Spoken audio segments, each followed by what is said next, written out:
Thank you for being here and welcome to the Monday Evening Speaker Series with Bruce Kafer. Bruce is an enrolled member of the Oglala Sioux tribe. He's a registered nurse as well as a doctoral student, completing his PhD in nursing at Case Western Reserve University. He's a Substance Abuse and Mental Health Services Administration Minority Fellow and a VA Jones Foundation Scholar. Bruce advocates for Indigenous people and military veterans and their families. His research and practice interests include Native American health as well as organizational health and development. Bruce will be discussing socio-cultural factors in identity reclamation for an American Indian adoptee across the lifespan. Bruce, thank you for being with us tonight. All right. Good evening, everyone. I want to thank Ty, Betsy, and Julius for hosting us tonight. And I look forward to telling you the story of what it's like to be an American Indian adoptee. I suppose that traverses the 20th and 21st century. I was born in 1962, so I think I just get in as a baby boomer. But as you may have seen in my little brief introduction, in my case, I've always known I was adopted. And when I was real young, I was raised in a Caucasian family, a very loving family, I might add. And I can remember time to time, as a young boy, I would ask my mother, why is my skin darker than the other kids? And she would typically say, that's because you're an American Indian and you were adopted, which meant your mother gave you up so you could have a better life. And so it was always some version of that. And then I grew up in Berea, Ohio, which is a southwestern suburb of Cleveland, right by the airport. And when you're a little boy, at least for me, that answer sufficed, because then you're on to the next thing. I grew up in a great neighborhood. I had friends. We played outside. And so that type of inquiry on my behalf that I would make and the response I would get became normal. And periodically, and it wasn't too often that I would feel different because I was adopted. So as I went into my teenage years, now let me just give a little context of my family. Both my parents were teachers. My father became a elementary school principal, but then in third grade, he became the mayor of our city. And then, so he was the mayor of Berea from 1972 to 1984. And when I became a teenager, this is in the 70s now, I began experimenting with alcohol and drugs, like many kids do. But what happened was I grew, I guess you would say, an affinity for alcohol. In other words, I became a teenage alcoholic. And so those years of, and it started out like I just wanted to have fun with my friends. But what began to happen was, and I don't know if any of you know any alcoholics, but your drinking gets out of control where you end up drinking too much, even though you don't intend to. And then there's consequences as a result of being too drunk.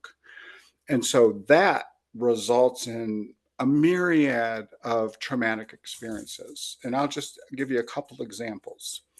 So one time I came to in the emergency room. I'm strapped down to the bed. I look at my arm and there is an IV in it.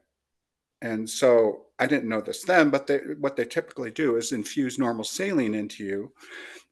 In the event, they need to give you like Valium if you have a seizure or something, because typically the emergency room staff doesn't know what you've taken other than you're intoxicated. And so that was the first thing I noticed. And then I moved around a little bit and I didn't feel like I had a hangover. And that's what struck me. That was the very first thing. Then I could not understand why my father would not take off the straps. Later, I learned that I had jumped into somebody's car because I was hitchhiking to my girlfriend's house, like at 2 in the morning or something crazy like that. And I had fallen on this huge snowbank in that elementary school where I went. I was making my way over to a busy street called Bagley Road. And the plan was I was going to hitchhike.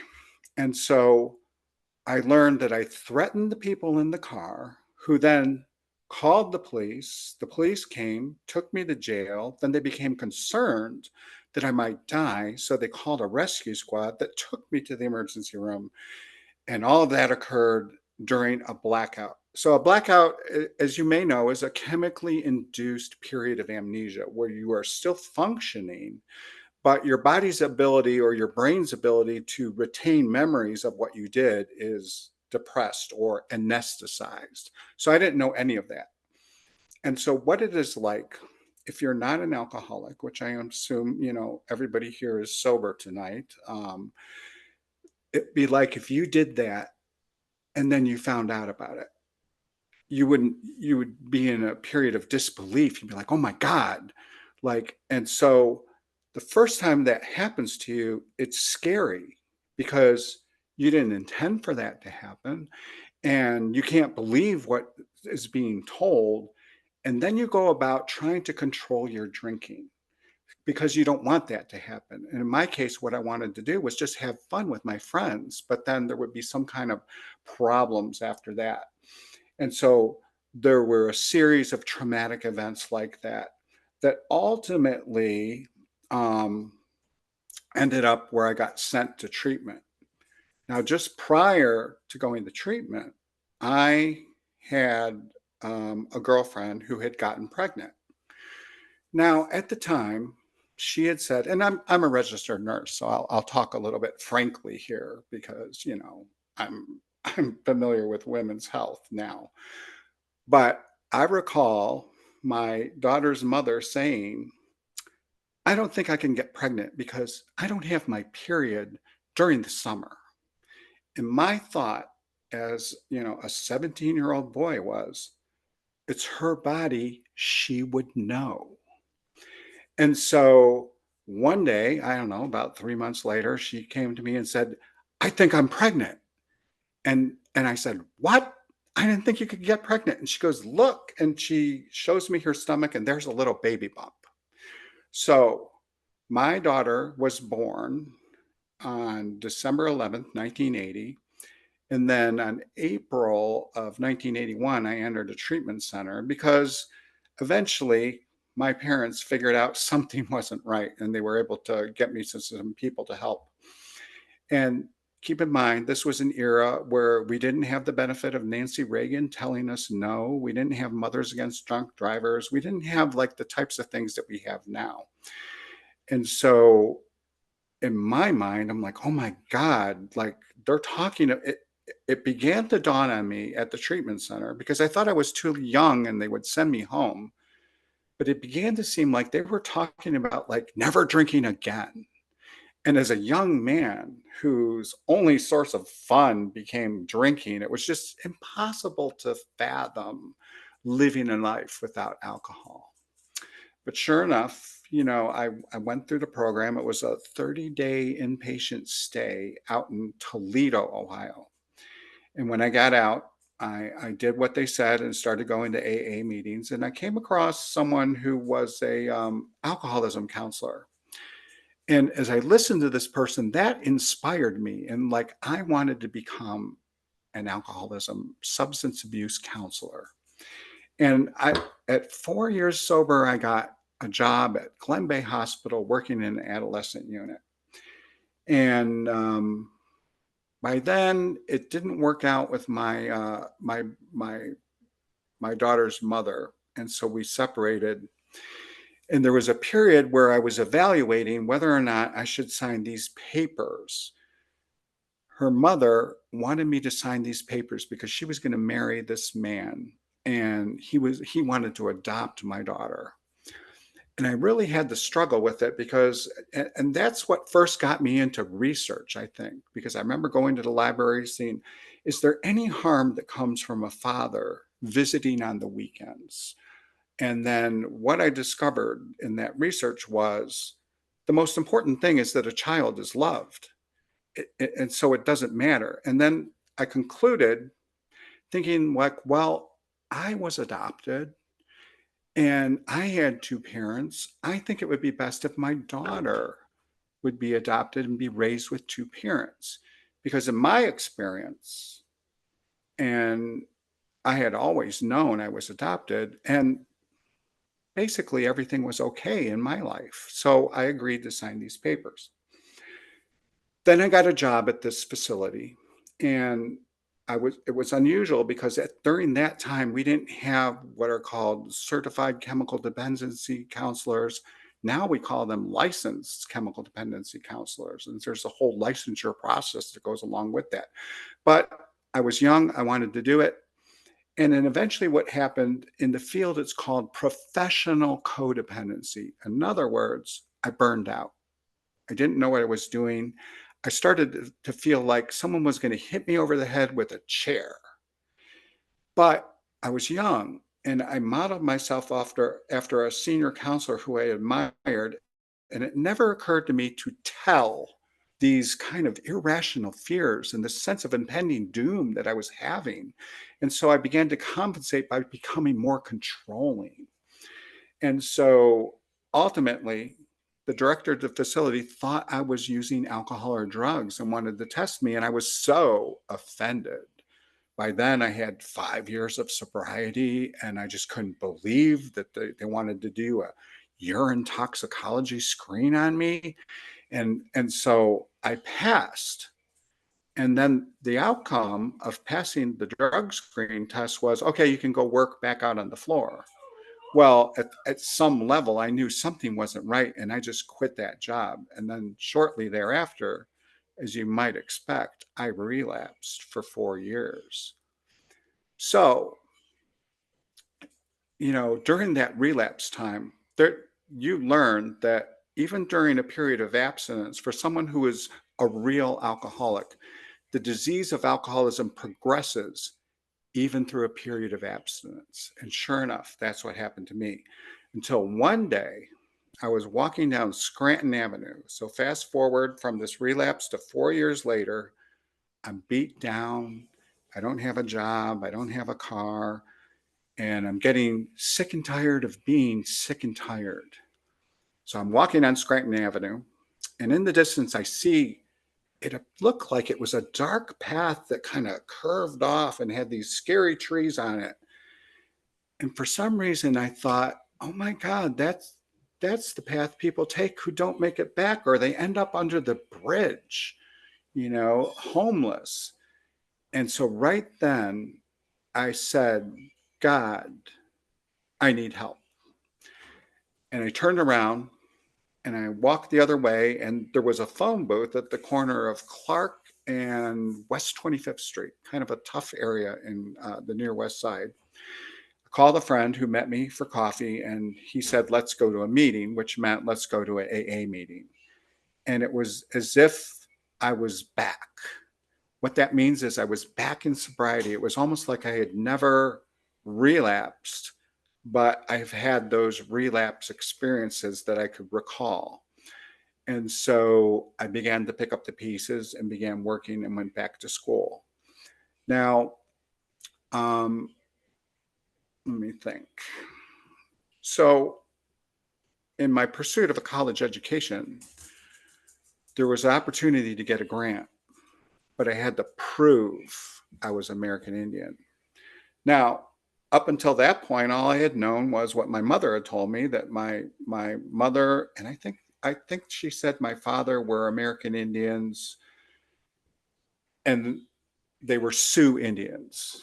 So the word Sioux is a Western word, as you may know, but that's what I knew. So I was able to get into my adoption records and saw that their names, they were unmarried, but I had both their names.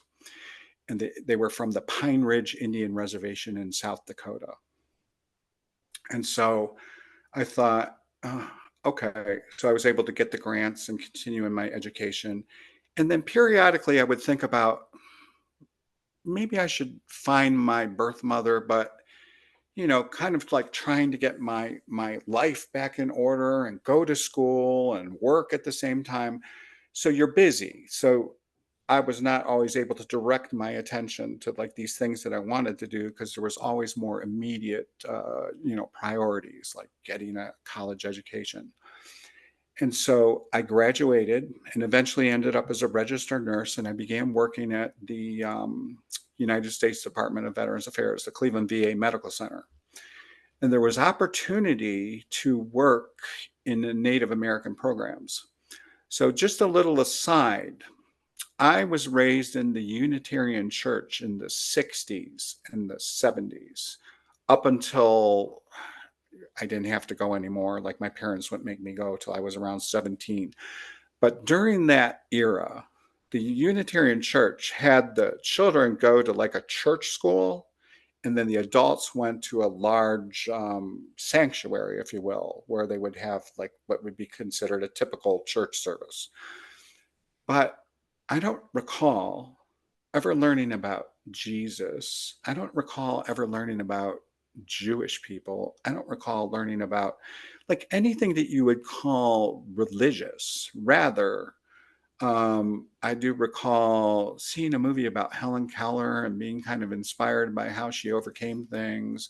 And so I suppose it was a different era, kind of like my teachers in church school were more of the 60s and 70s genre, although they were people who they kind of had their acts together. They weren't like all out wild hippies, if you will, but they were good teachers. But so I didn't have a Christian education.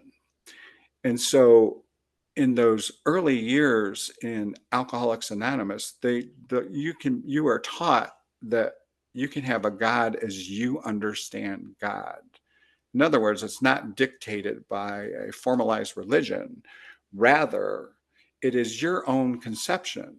And so knowing I was an American Indian and then having this additional information about being a Sioux Indian, I knew a little bit about the Plains Indians, and so that kind of became my concept of God, that it would have to do with like these remote ancestors that would not always be present in my mind, but they were there nonetheless. So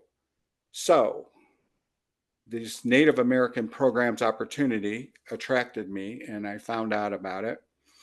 And then I was scheduled to begin working in what we would call in government as a collateral duty. And so it was then I thought, if I'm going to be working in Native American programs, it would be really helpful to know more about my own lineage. And so by then I knew that there were other tribes, and even in Sioux Indians, there were different bands of Sioux Indians, different tribes of Sioux Indians. Um, and so I decided that it was time to find my birth mother. And as I pondered this, I thought, well, what if she's dead? What if she's addicted to heroin? What if she has schizophrenia? What what And I thought, well, none of those presentations aren't anything I haven't seen before. So there's really no reason, whatever the case may be, that I shouldn't find her. It's time to find out. So I decided I would say a prayer. I would ask the Creator to help me find my birth mother. And so I decided I would say this prayer, and following this prayer, I thought, okay, because there's a lot of buildup to do that, to think like I'm going to find her, to conclude that. And then it was like, okay, now what? There was no bolt of lightning. I thought, okay, well, maybe I'm supposed to look on the internet. So I click on the internet. There's like 30,000 hits of information about adoption. I'm like, oh my God. What I did do, though, was I registered for my name in search of my daughter. there was like this generic registry where if someone's looking for you, they can look on there. So I filled that out. So then, about a month later, after saying this momentous prayer, I found myself in Salt Lake City, Utah. I was at American Indian Conference at a Marriott Conference Center hosted by the Veterans Affairs. And there's probably 200 people there. The conference opens with a traditional Ute elder who says an opening prayer in the Ute language. There's a formal color guard that brings in the military flags, and they're in full native regalia. The speakers are professionals who work in Native America, many of them American Indians themselves. And so this is like a really impressive conference to me, and the type of information that I'm exposed to that falls under the umbrella of population health, which I eventually got a master's degree in.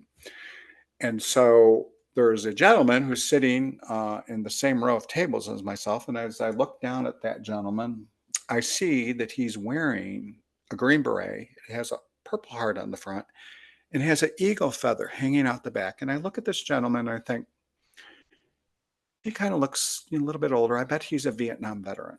Sure enough, it so happened during the break, I met this gentleman. His name was Lemoyne, and he was from the Pine Ridge Indian Reservation in South Dakota. And I thought, Pine Ridge, that's where my parents are from. So I asked him, I go, Lemoyne, like, I tell him the story kind of real quickly. And he says, well, Pine Ridge isn't that big. You could probably find her. So I felt optimistic. I didn't know at the time that the Pine Ridge Indian Reservation was like the third largest reservation in the United States, but I felt optimistic nonetheless. And so the conference continued, and there was a sweat lodge ceremony that the conference was. It was one of the things they have in the evening, where if you wanted to go to this sweat lodge, you could, and you sign up. And the group I was with was going to go to the sweat lodge, and Lemoyne, we had lunch with him. You know how you do with people that you meet at conferences, and so he was going to ride over with us because we had a van. And Lemoyne stopped by my room to pick up some towels because he was a late registrant and didn't have, I guess, all the accoutrements you would need at a hotel because they were booked up. So he had to live somewhere down the street at some cheaper hotel. And Lemoyne comes in my room and says, hey, I called my mom on Pine Ridge, and guess what? You and I have the same grandmother. I'm like, what? And Lemoyne starts to explain this family tree. Well, her name was Tall, but then it changed to Tail. And I'm trying to follow this. I'm thinking like, what? And so he starts to write it down, and I'm still not getting it. And I'm thinking like, oh my God, we're related. And so, and actually in the Lakota way, because the Sioux Indians, at least the tribe I'm from, and a number of the other tribes call themselves the Lakota, even though I'm a member of the Oglala Sioux tribe, that is the federally recognized name that allows the tribe to function as a sovereign entity and interface in government to government relationships with the United States. So I go to the sweat lodge with my brother Lemoyne, and in the Western way, we would say Lemoyne is your cousin, but in the Lakota way, you would say Lemoyne is your brother. Different family structure, different family systems, different worldview, different culture all together. And so that was the first time I was ever in a native sweat lodge, was with my brother Lemoyne. And so that realization didn't occur to me till like later on because I was excited and I'm telling people. And so eventually Lemoyne was able to track down my birth mother. And so I had a phone number. And the plan was I was going to call her. Well, what do you say? What do you say to this woman that you're searching for, that you only have intellectual knowledge that she's your birth mother? You've heard in your life that the reason she placed you for adoption was so that you could have a better life. And so I asked a friend, I'm like, what do I say? And my friend goes, well, here's what you should say. say, my name is Bruce Kafer. I was born on February 2nd, 1962. I'm searching for my birth mother, and my search has led me to you. I thought, that is brilliant. I'm going to use that line. And so I call her up. I say the line, and her name is Norma. And Norma says, you must be looking for my sister. And I thought, your sister. And I'm thinking to myself, sister with the same name. And then I thought, I'm probably freaking her out. I said, well, if you would please let your sister know. And I had worked in mental health and psychiatry enough to know that if she's still talking to me on the phone and hasn't hung up, that behavior is significant. So I said, please let your sister know. The reason I'm calling is I have this job in the VA, and it's going to be working with Native veterans, and it would be really helpful if I could learn more about my past and my tribe. So, and she said, sure, I will let her know. And so it was the next day that she called me back and said, it's me. I was freaked out. I had to go talk to some friends because in her era, where she grew up, it was very conservative. And so you would not have a child out of wedlock. And so she needed to consult with a friend, and then so that was the beginning of a great relationship. I was able to travel out to my brother Lemoyne's on Pine Ridge and stay with him. He was working, he had worked with the college. He was working at the vet center at the time. He had like a kind of like a giant bed and breakfast and was a great storyteller. The Chamber of Commerce would meet there, so I got to stay there for a week and meet all kinds of people. The mayor of Chadron, Nebraska came because they had some kind of civic communication going. And Lemoyne was going to lend me a car and so to go to Rapid City, South Dakota, which was about 90 miles away, to meet my birth mother. And so I'm driving. He's like, well, you got to stop at the gas station, which was about 30 miles away, put some oil in, and then be on your way. So I'm at this gas station. I got the hood up. I'm putting this oil in. This native guy walks by, says, how? And all of a sudden I realize, because I'm wearing like a t-shirt. I got a black leather jacket on that's like a winter jacket. And I look like everybody else on the reservation. And all my life, I've looked like how I do now. I have darker skin. Well, once upon a time, I had black hair. You see how this hair is kind of turning gray here? I'm not sure how that happened, but I look like everybody else. And so that was an unusual experience for me to be around people that I look like. And so the other thing when you're growing up, at least for me, was that everybody looked like their parents except me. I looked different than my parents. And of course, everybody doesn't look like their parents, but that's how it seemed to me. And so I make it over to Rapid City and I knock on the door. Woman opens the door, and there's a woman that I look like. And that was the beginning of a great relationship. And at the time, this was in 2000, so that's a little over 25 years ago that I met Norma for the first time. And then she was sober 15 years. And so in 2000, I would have been sober 10 years because I got sober on June 25th, 1990.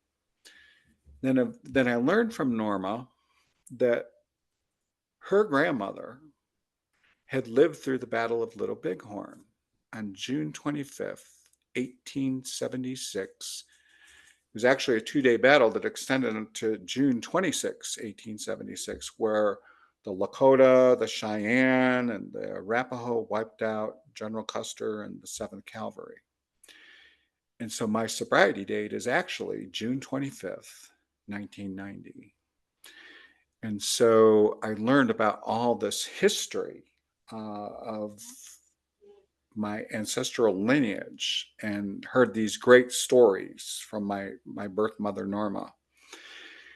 And then I guess I was at work one day and I was telling somebody about like some adoption stuff and that I placed my daughter for adoption and that, I was trying to deliberate whether or not I should find her because now I had all this information that, you know, Norma, my great grandmother living through the Battle of the Little Bighorn, and I realized my daughter, Michelle, she doesn't know any of this. So I'm telling somebody at work and like, how you kind of like deliberate, should I, what should I do? Do I have a responsibility to tell her?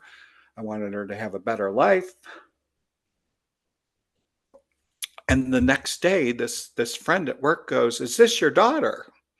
She looked online and there's a picture of a young lady who has the same name as my daughter. And I'm looking at her, I'm like, well, she kind of looks like her mother. And I was overwhelmed with curiosity. And so I decided to call my daughter Michelle's grandmother because a long time ago, so this is like 25 years later, that I had a good relationship with the grandmother.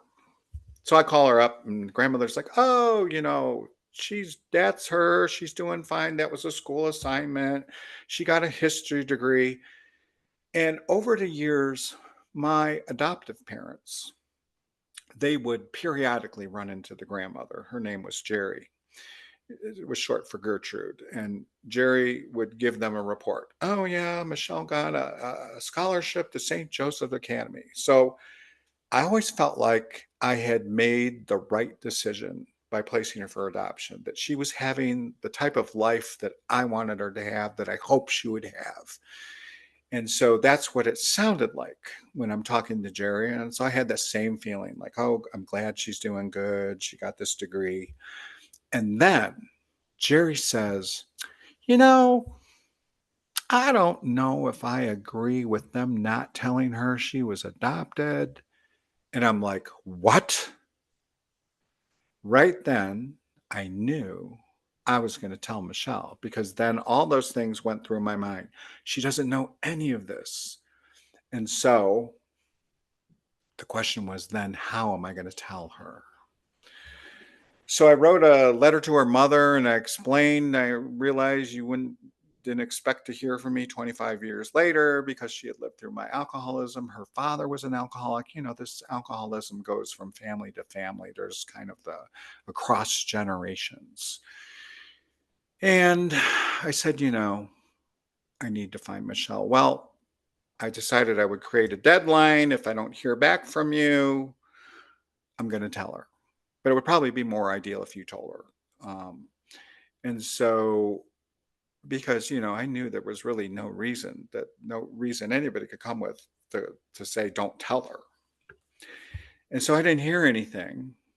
And so as the day rolled around, and I had set June 25th as the deadline, this was back in January. I want to say 2009, but I'm not entirely sure, but right around 2009, January. And the time rolled around. I'm like, oh my God, like, how quickly time goes. And like, there could be a young lady out there waiting for me to contact her. Did her mother tell her, didn't she? So I had to scramble and all I had was her MySpace account. So now I don't know what kind of like social media presence you may have, but MySpace was one of these social media sites that it was kind of like Facebook, kind of like what we're doing now. You could see a bunch of people on it, and I had tracked her down on that. And there was an email function. And so I thought, all I have is her email thing in this MySpace account. I'm going to have to email her. And what am I going to do? So I told her the story. I wrote out the story. I knew all the players because her mother had married someone that we both worked with at one time. And so he was a good guy, but I knew everybody. So I thought, I'll write this letter and I'll just kind of walk her down the path where she can conclude I'm talking about her. And then I ended it with, like I said, I know you don't know me, but if you never want me to contact you again, I will respect that. And if you do, I will tell you more. And so 5 hours later, she said, yes, I would love to hear more. And that was, again, the beginning of a great relationship. And so, So I suppose this concept of reconnection and reclamation has permeated my life, from grappling with, being the only one who looks like me, and then the role of love in my family, that they were so accepting of, my journey in recovery, that I went to my father. And so when I say my mother and my father, they're always my adoptive parents. And I wanted to say to my dad that, like, my reconnecting with Norma is in no way like have anything, like, how do you put into words? And my dad stops me. You know how, like, when your father has elder wisdom and says, Bruce, said, I used to lay awake at night wondering how I was going to tell your mother you had been killed. Because as an active alcoholic, when you're a young man, you're out drinking and driving. Now, eventually, I worked in the emergency room, and people get killed drinking and driving, as you may know. And so, I didn't see the bigger picture, that my reconnecting with Norma uh, was a positive thing for my own identity, for my work in the VA, for my learning more, for my beginning to, like, make a difference in my career, that guided my education, etc. And so we all became one large happy family. And so Norma is part of the family. Now, I only met my birth father one time, and I suppose that would be a story for another time, but he did help me update my tribal enrollment. So I have, like, my family tree on both sides. So I also have a relative that was killed on December 29th, 1890, at the Wounded Knee Massacre. And so there's this rich history that I have been blessed to discover, and have been erased in a way that probably isn't atypical. I remember telling one of the relatives on Pine Ridge, like, I can't believe I said this prayer and it worked. And they're like, I was so impressed, that a prayer would work. And they're like, what do you mean? Like, duh, like, of course it's going to work.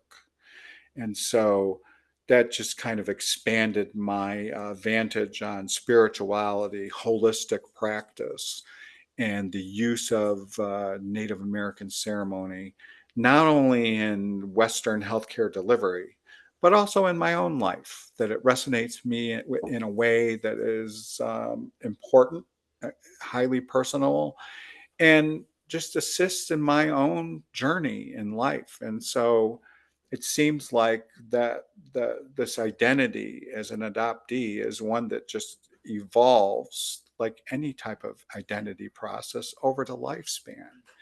And so it's a continuous journey. And so now I can see that I'm no different than anybody else. And for a while, it was a big deal, maybe sometimes being adopted. It's not a big deal anymore, because I've been blessed to be surrounded by love. So that's the story that I wanted to share with you tonight. And I know that Ty said we could open it up for some questions. So I'm willing to take any questions, or hear your thoughts, etc. So thank you. Feel free to put any questions that you have in the chat, and we can, ask those of Bruce now. Um, as I was listening to you, I'm really struck by your process of, like, we call it coming out of the fog, where you figure, you start to make sense of your adoption story and understand the impact adoption has had and the losses you've experienced over time. And um, it's a process of resolution. Can you talk a little bit about your experience of coming out of the fog, or areas that you're still working through? Well, I don't know if it's an area that I'm still working through. I have yet to come in contact with my daughter's mother, so my ex, so to speak, who had my oldest daughter. Now, I've been blessed to be the father of twins, fraternal twins. So I also have fraternal twins that are 22 years old. My son recently graduated from Harvard as a pre-med student. And my oldest daughter that I reconnected with is a physician out in California. And she has my great grandmother's name, Tashunka Win, which is horsewoman. And Lizzie Horsewoman was a medicine woman back in the day. And so my birth mother, Norma, says Lizzie was the last one of the teepee days. And so that meant that, she lived during times where the Plains Indians were nomadic and lived in teepees. And so she never acquiesced to the Western ways. She would never sit in a chair. She would only sit on the floor and eat out of a bowl that she had made. So she wouldn't use Western utensils. And so my my Michelle's mother, we haven't had communication. And there was one time where I had agreed to the adoption, and she was angry, and she said, "I never want to see you again." And so in the process of recovery, there's a chance to make direct amends to people where you can amend a relationship and just let people know what you're doing differently. But there's a caveat. It says, except when to do so would injure them or others. And so my impression was, I'm going to respect that. She doesn't want to hear from me. I'm not going to impose myself. Now, there was a time where we were going to have to do a drop off with Michelle. Michelle was going to come visit, and her mother was going to have to drop her off. I thought, oh, this is probably the time I'm going to see her. But then at the last minute, her mother changed the plans and had somebody else drop her off. And so that I don't know if that's an area that's unresolved. I may be unresolved for her mother, but I have no way of knowing. As far as open adoptions go, now my daughter's adoption was clearly a closed adoption because she didn't know she was adopted. What compelled me was our unique ancestry, that in the greater Cleveland area and kind of here in the Midwest, you don't see a lot of American Indians because these are non-reservation states. There was removal and relocation at one time in the history of the country. And so indeed, my daughter was shocked when she learned about this information. But once she did learn, she eventually told me then it made sense, because she always felt like there was like just something missing, but she could never quite place her finger on it. And looking back, there was a large family conspiracy of silence because everybody knew me. I signed my adoption papers when my daughter, Michelle, the longest sentence she could say was, "Daddy, I love you." And I saw her first steps. And so as we've talked, there are some like brief flashes of memory she'll have where she remembered sitting in the front seat of the car and grabbing the steering wheel. And I think I yelled at her and she started crying. She remembered that. She remembered trying to climb up the steps, and I was a young guy trying to watch her, and this child was always going for the steps and like climbing up the steps, and I'd have to get there and get her off the steps. But then sometimes I'd be like, "Come on, you can do it, you can do it." And so she would remember like just little tidbits like that.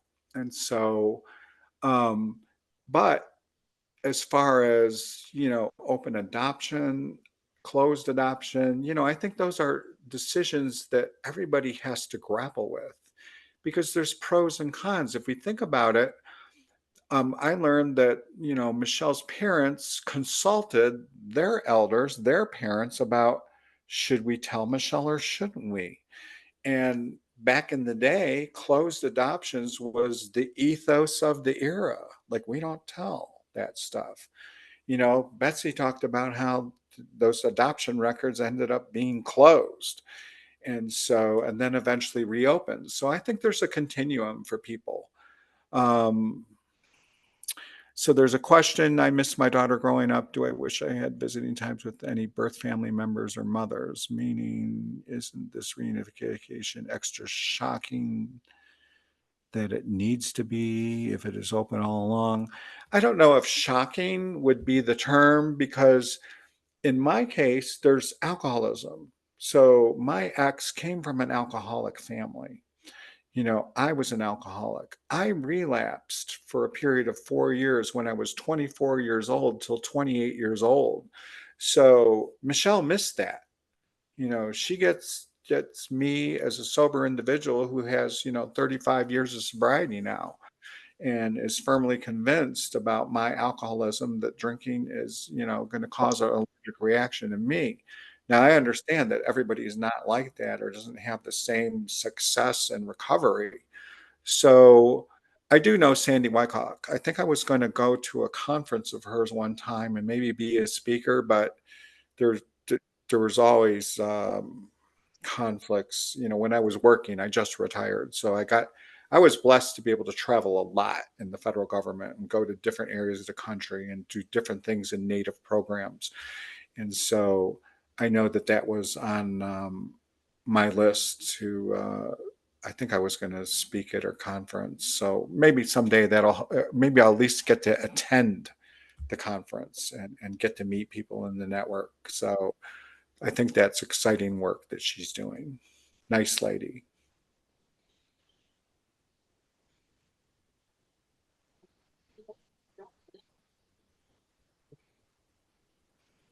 How did your parents find you?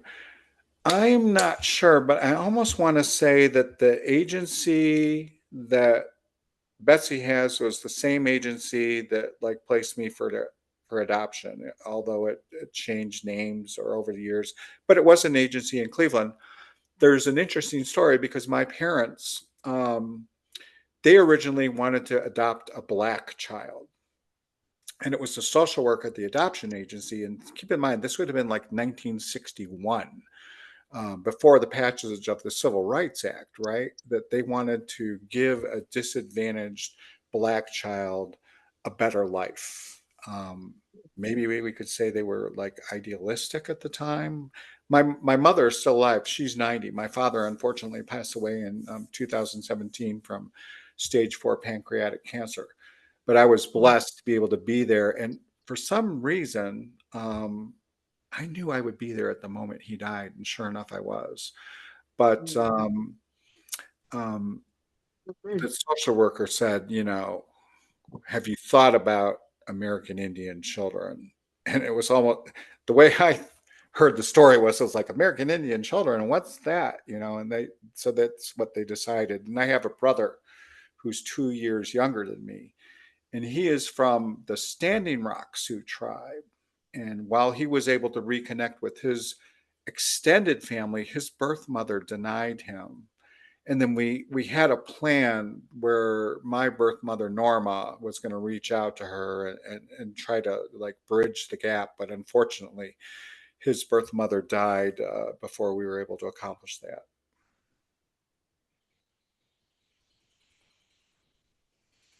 So the Indian Child Welfare Act is a federal law that was passed in 1978. Um, so what occurred was state agencies and social workers would take Indian children out of their homes because they did not have a good cultural sensitivity or weren't aware of Native circumstances, the differences in culture. There was a lot of cultural deficits or cultural knowledge deficits. And so that means that the states have to follow and others have to follow this law that where you consult with the tribe, you try to place the in the extended family if it's possible, or another native family. So there's kind of like not a hierarchy, but a sequence that has to be followed for placement of a native child. No, it doesn't prevent a child from being placed outside the tribe because, for instance, if there's nobody in the family to take the child, or nobody else in the tribe is able to take the child, or nobody else in the native community wants to take the child, then where would you push this child? Well, that would be the next family who's willing to take the child. So that may very well be a non-native family.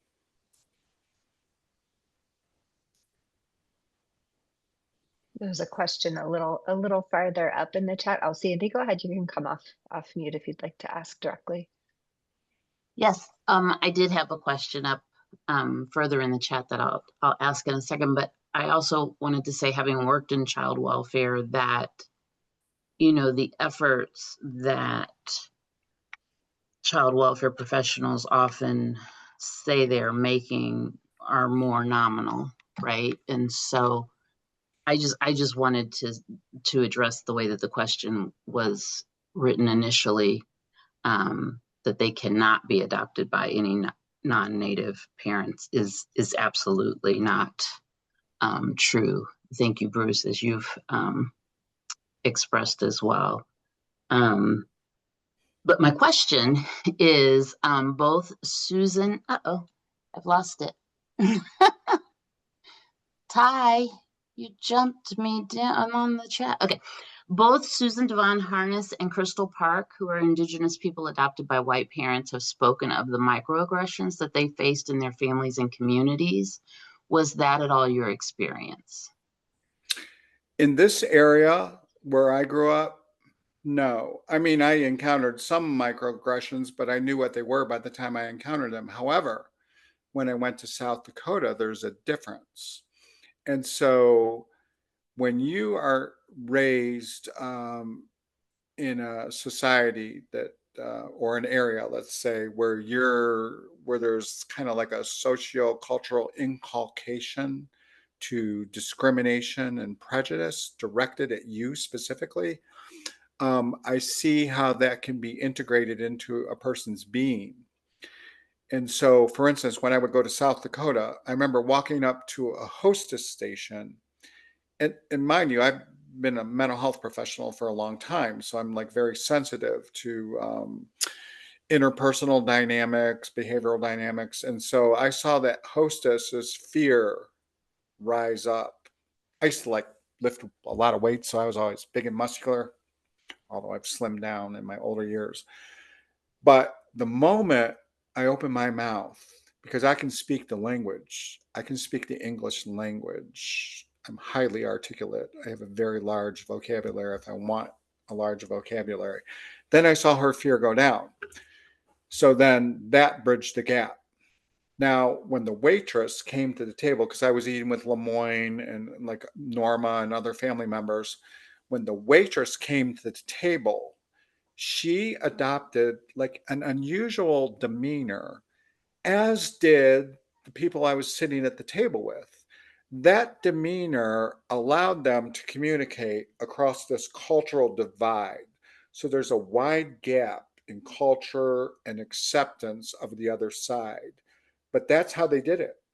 That's how they maintained civility, was adopting this one way of communicating in a formal environment. So, you know, and from my perspective, and like I haven't researched this area a lot, but that type of identity,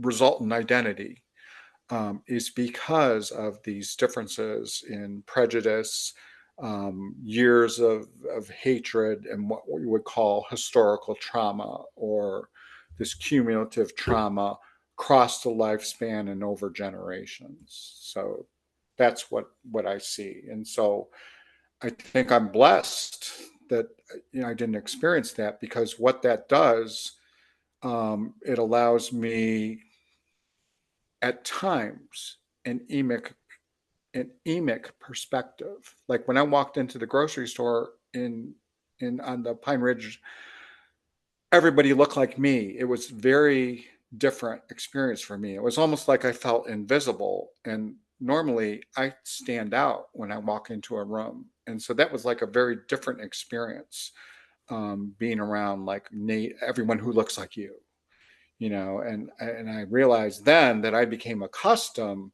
to having this status of looking the way I do when I walk into a room and when I'm noticed, and almost affirmed for my appearance in the area where I grew up in. Good question. I think we have time for one more.